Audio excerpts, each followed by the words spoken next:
Okay, my quote is, "The best way to find yourself is to lose yourself in the service of others." Mahatma Gandhi. This year my topic is pediatric nursing. And a little bit about me is my name is Jessie Murray and I'm a senior at Frisco High School, and this is my second year in ISM. This year I continued the topic of pediatric nursing. I'm a little shy at first, I can kind of stand back, but ISM has really helped me kind of come out of my shell and start conversations with people that I would probably never start conversations with. My friends call me the mother of the group. I'm always kind of making sure everything's done that needs to be done, cleaning up after everybody. I volunteered at Children's Medical Center this summer and got to work in the surgery playroom, and I really enjoyed it, and I plan to go back this summer. Why I want to do pediatrics is I've always been around children. I love playing around with them and working with them, having the fun and silly side, but I also work at an after-school care, so I can also be serious and make sure that things get done and take care of them. I want to make a difference in children's lives. When they're in the hospital, I want them to feel special and not just a number. I think that it's rewarding to see a kid smile, and their positive attitude when they're going through such a tragic time reminds you how blessed you are. My mission statement is, my mission in the Independent Study Mentorship Program is to conduct research and gain hands-on experience to acquire a better understanding of all the tasks a pediatric oncology nurse performs daily. With the help of a mentor, I plan to learn how to deal with this emotional career as I work to develop a product related to my field of study. In ISM, I am looking forward to growing not only as a person, but also in my knowledge and love for nursing. So this year in ISM, we started out with the Business Symposium, and that was a place where we got to sit down with professionals and practice interviewing and professionalism and how to answer a question, but not only answer questions when you're asked by a professional, but also to ask them questions to show your interest and that you're there and engaged and involved. Then we went on a UNT field trip, and we got to sit in classes and explore the campus and be a college student for the day. And then I did research, was the first part of my journey, and I got to explore any and every part of nursing that I wanted to, and I gained knowledge. Especially I focused on oncology this year because that is my goal, is to be an oncology nurse. And then I did interviews, which is the hardest part for me because I have to make cold calls, and it can be scary, but it gets easier each time you do it. And it's really rewarding when you get to meet a professional and hear their stories. My research. I did research on the daily duties of a nurse, and it talks about administering the IVs and medicine, making sure that you check their fluids and that they're doing okay. Also guiding the patients and their families to a healthy lifestyle, because when they're in the hospital and they deal with illness, it's not just going to be usually a fix. You have to continue a healthy lifestyle to be able to stay healthy and not be back in the hospital. You also have to support the patients, but not just the patients, their families, because it's a very scary time for everybody. So your job is to help make sure that they're understanding everything and that you can support them in any way as possible. And you also have to provide the best possible care for the patients, even though it can be scary at times and things can go wrong and there can be emergencies. You have to stay calm and make sure that you're thinking out everything so that the patient's best interest is being cared for. I also did communication because since I am shy, I know it's important for me to communicate between the patient and nurse because that's how you identify what a patient needs.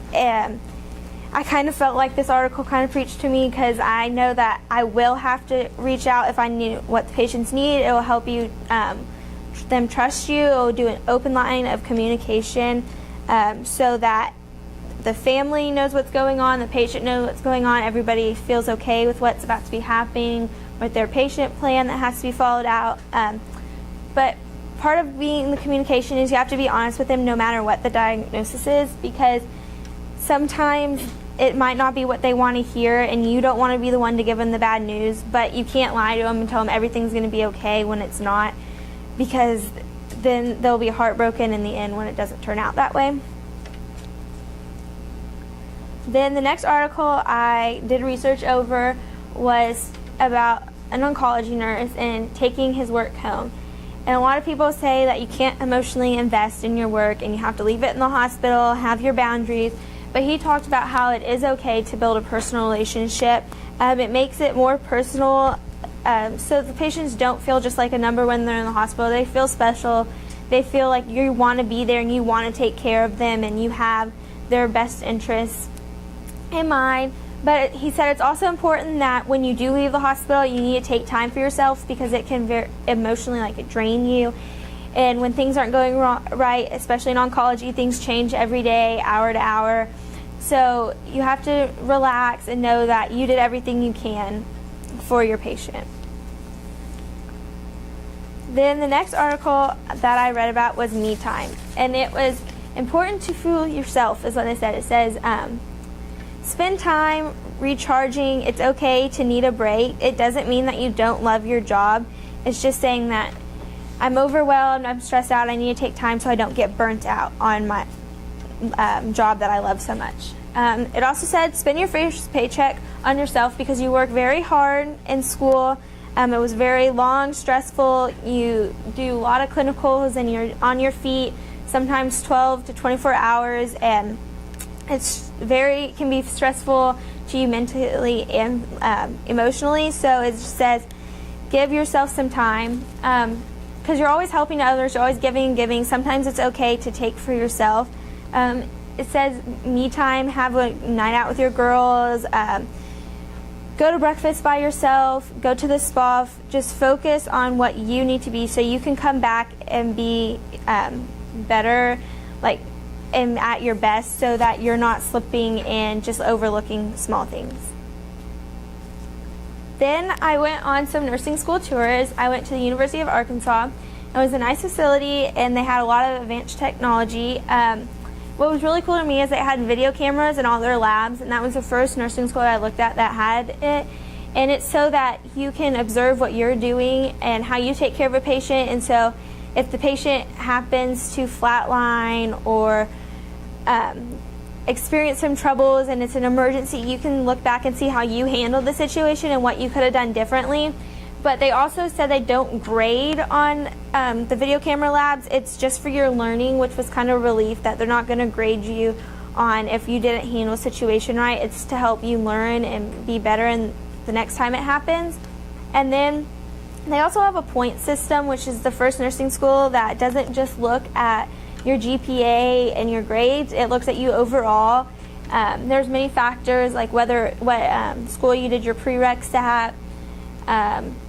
It also talks a little bit about honors classes and that you get points for being in an honors system. So it's kind of nice. Not sure if I like it or not. And then the University of Oklahoma had 3 locations. So it's in Tulsa, Lawton, and Oklahoma City. So if you don't get into one of their schools, there's 2 other options, which was kind of nice that you don't have to wait a whole another year. There's still opportunities to get into nursing school the first time you apply. And they're smaller programs, which is nice. So you have more interaction with your instructor and it's more one-on-one learning instead of being in a big program trying to figure it out on your own. Also, they have a program that helps pay for your schooling. If you work for the OU Medical Center or you work in a rural setting in Oklahoma, they'll pay for all your school loans, which was really nice. If you have to work for them for 2 years, which isn't bad. And they also have a children's hospital on their medical campus where the nursing school is that has oncology.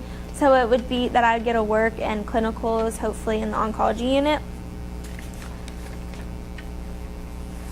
Then the next article I did was about oncology nursing, but this one was more like on the personal relationships of oncology, about being a second mom. You can't judge the families that come in because you don't know what they're going through.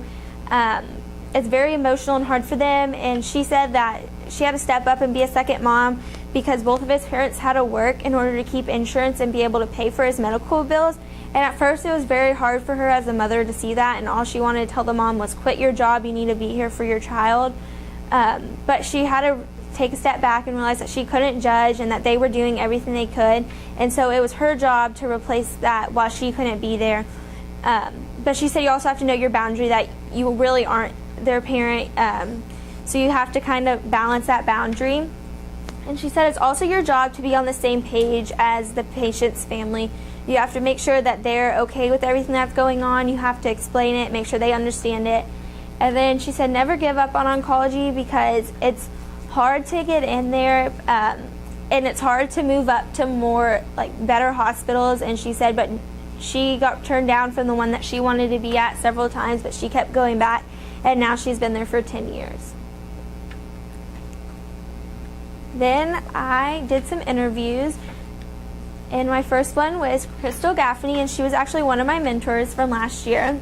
She's a school nurse at Allen Elementary, and she also graduated from Frisco High School, so it was kind of cool.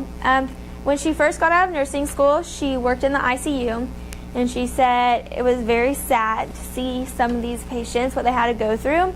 So when she became a mom, she switched to wellness, and she's in school nursing, and she got to see healthy kids every day, just with bumps and scrapes, sometimes go home sick, but she knew they'd come back healthy in a few days. And she said that it was so much more relaxing to not have to deal with seeing all, dealing with the loss, because you get close to your patients while you're there. So she said that it was good to see her patients now be healthy. She said it's perfect for raising a family. She is a mom to a little girl, and she loves the hours, and she can spend more time with her, and she has the summers to spend with her. And then she also, her advice to me was to study my butt off, because there's lots of memorizing for anatomy and your sciences, and those are what most nursing schools look at. So you need a high science GPA. So she said study, study, study, because it will be worth it. My next interview was with Mr. Higginbotham, and he works at Children's Medical Center Legacy, and he's a pediatric nurse. He used to work as an oncology nurse and a floor supervisor at different hospitals where he kind of supervised the floor, but he didn't like that as well. He liked interacting with the patients and being not overseeing. He didn't want to oversee other nurses. He actually wanted to do the nursing job and have that relationship with his patients.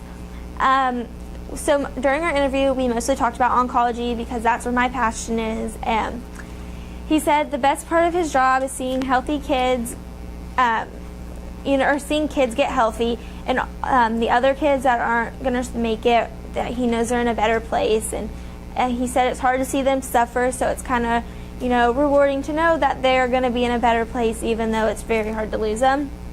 But he said he loves seeing a kid go home and then come back 20 years later, and he can see them with their family, and they have made their own family in their own life, and they're living a nice, healthy lifestyle. And then he said his advice for me was to don't be afraid to ask for more money.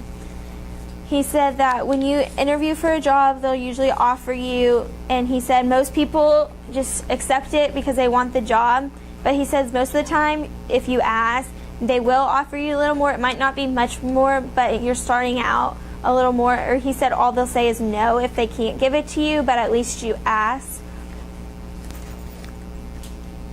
And then my next interview was with Christine Ellis.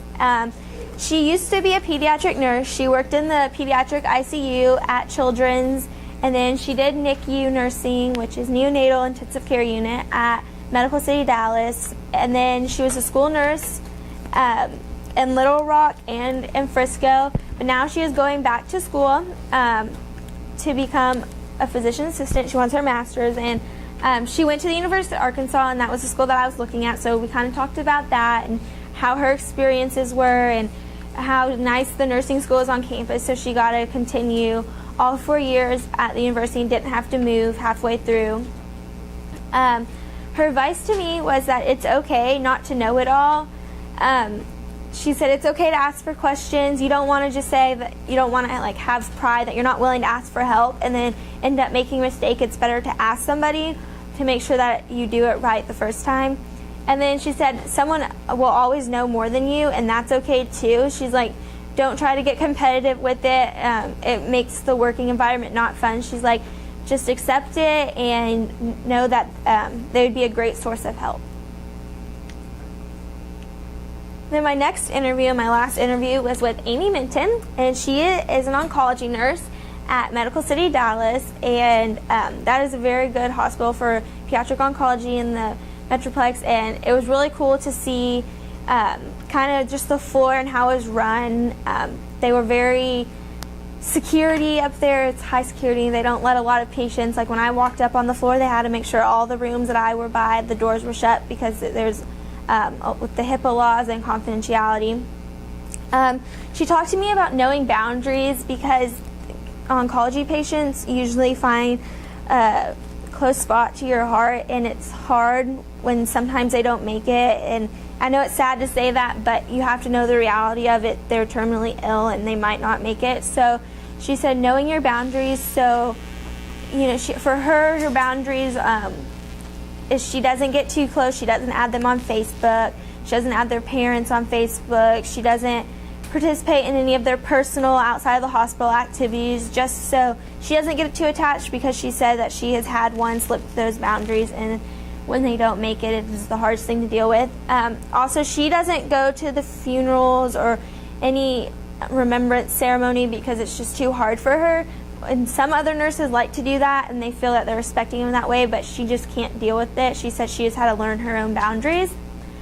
She says, as an oncology nurse, there's a lot of things parents don't understand, so you have to make sure they're educated, because she said the fastest way that patients don't make it is that they get septic. So when they're going through chemo, it basically breaks down their immune system and they can't fight off any illness. And so as soon as they get an infection and a fever, parents think that it's not a big deal, it's just a low fever, but it can happen really fast and they can go downhill. And the patients that you thought were going to make it and it wasn't, you know, they were going to have a good survival rate, they end up not making it because they went septic. But she said, so it's just you have to act fast, watch that, and you have to make sure that the parents know how to handle that. I learned more about oncology this year than I did last year. Last year was very hard to get there, and I couldn't get in the hospital, so this year I'm hoping to get in the hospital and work with a nurse where I can be in the hospital setting. And it's really hard because of all the laws, but I hope I can make it happen this year. I'm looking forward to an awesome second semester in ISM and continuing growing my love and knowledge for nursing.